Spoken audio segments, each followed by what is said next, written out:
কখনো কল্পনাও করিনি জীবনটা এমন এক পর্যায়ে এসে দাঁড়াবে যে চাইলে কিছুই ঠিক রাখতে পারবো না। কখনো ভাবিনি চোখের পানি লুকিয়ে সবার সামনে সুখে থাকার অভিনয় করতে হবে।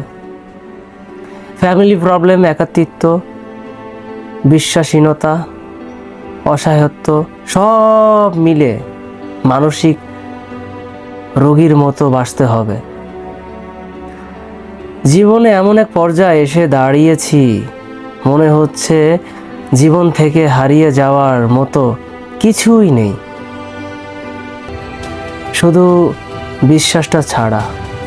জীবনে কোনো পূর্ণতা একদমই নেই, আছে আছে কেবল শূন্যতা।